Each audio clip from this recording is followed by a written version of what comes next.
Sunday, the day of rest, of peace, of family. But for some people, Sunday became the day everything changed. Welcome to Horror Diaries, where every story is real and every whisper is true. Relax, turn off the lights as we delve in. Before we start, please press the subscribe button and like this video. Also, where are you from? And what time are you watching? 7 true stories, 7 real people, 7 Sundays that turned into nightmares. These events were documented, investigated, and in some cases, never solved. Tonight, you're going to hear them, one by one. Story 1. The Silent Sunday Call. It happened on Sunday, April 17, 1988. In the small town of Corsicana, Texas, sunrise meant quiet streets and still air.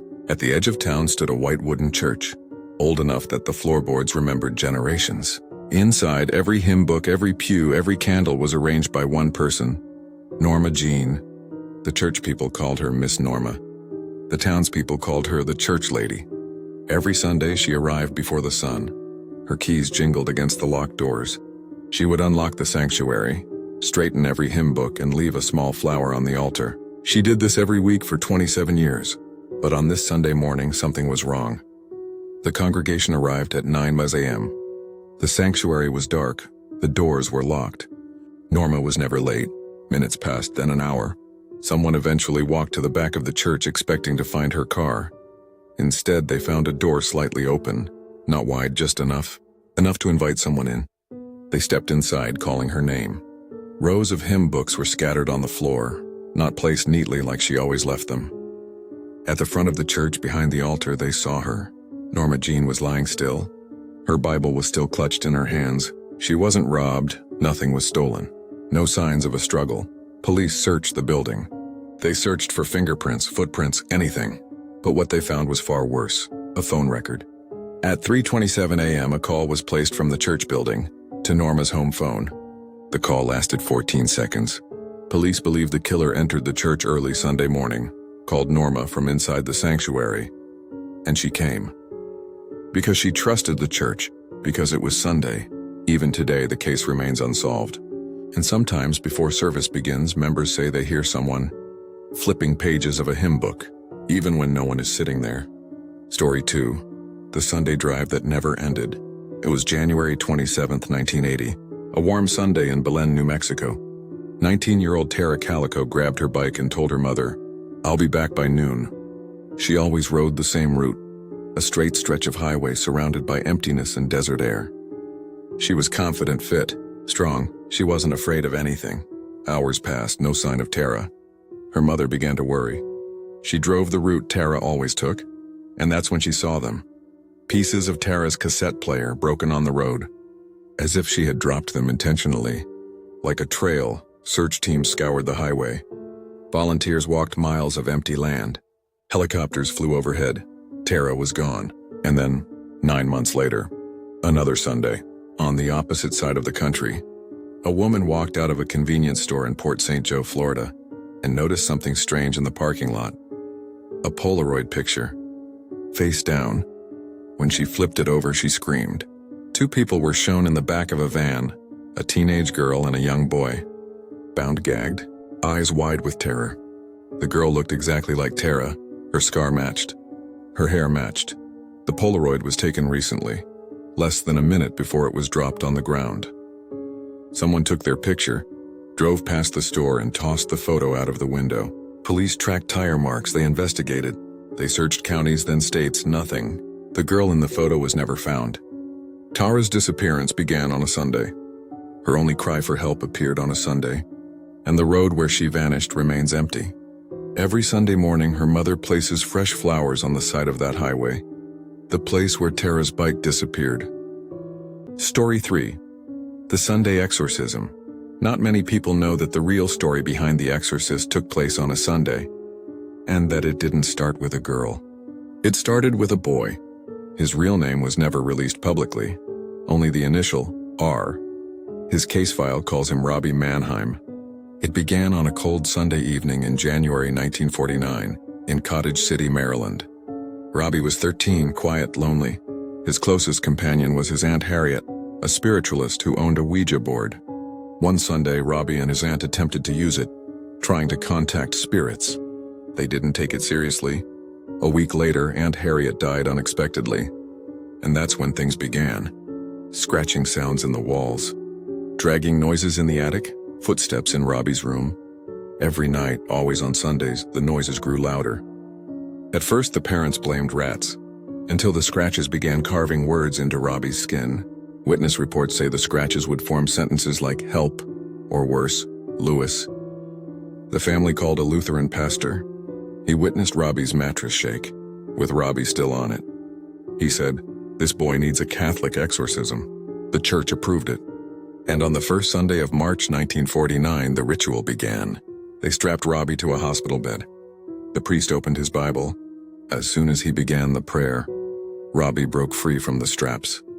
He grabbed a bed spring and slashed the priest's arm, carving the word "hell" into his own chest. Doctors witnessed it, priests recorded it. It continued for 30 days. Every Sunday, Robbie would wake up at midnight and scream the same sentence, "He won't leave." His voice was not his own. It was deeper, older. One night, Robbie suddenly sat up, eyes rolled back, and shouted, "I am the devil." Then he collapsed.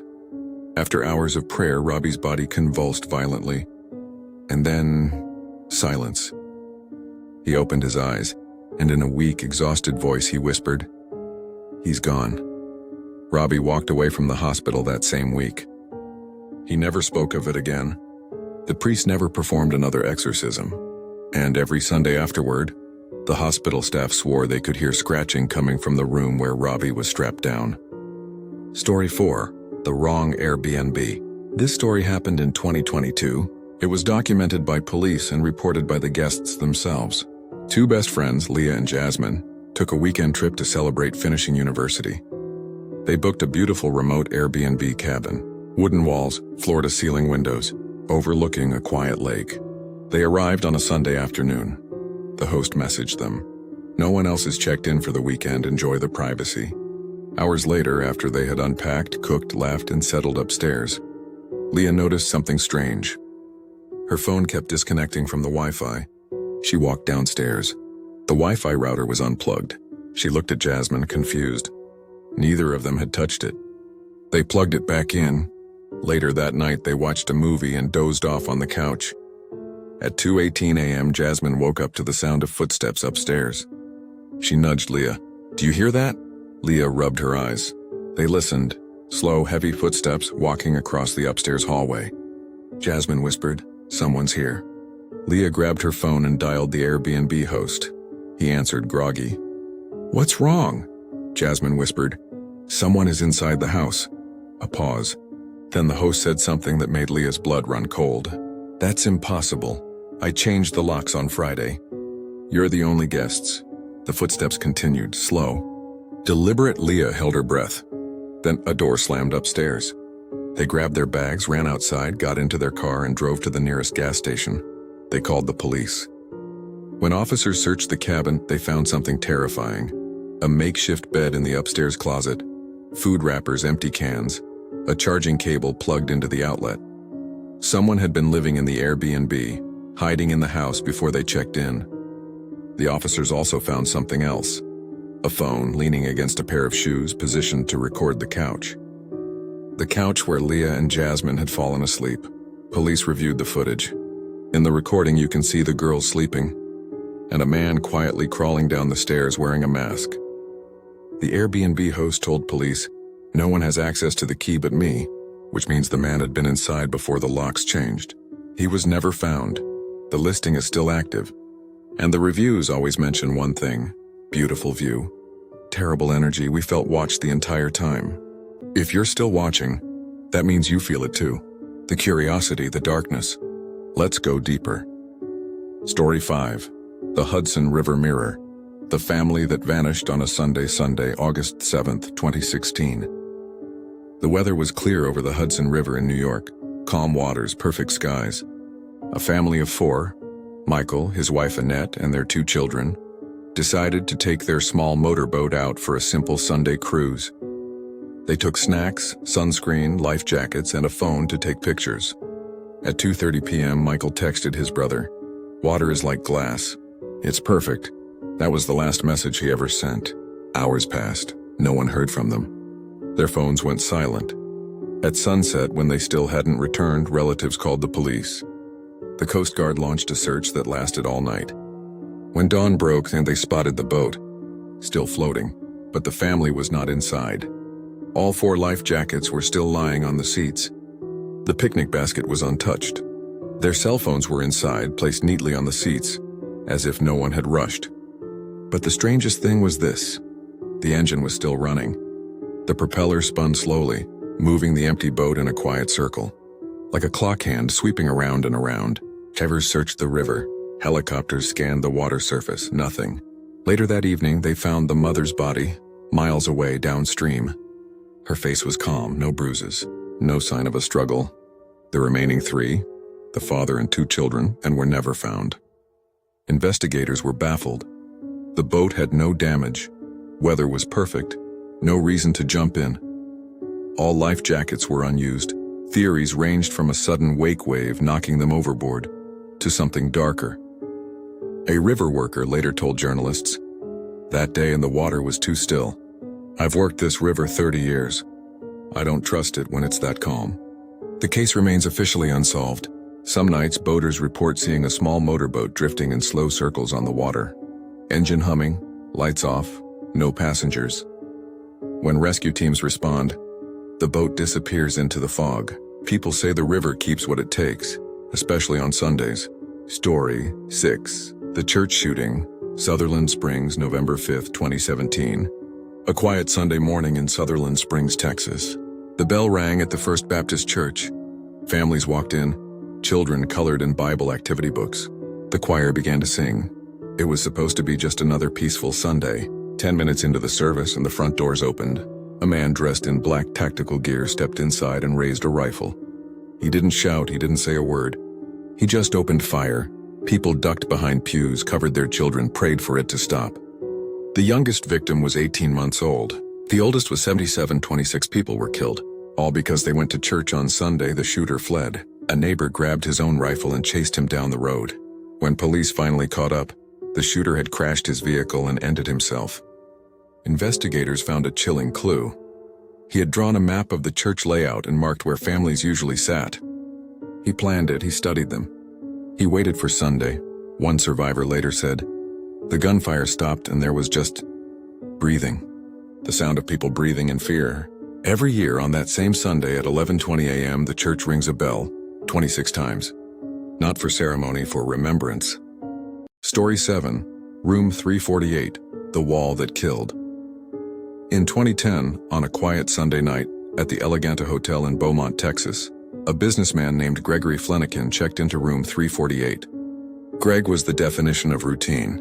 Never partied, never drank heavily, never caused trouble. He ordered room service, watched a movie, and went to sleep.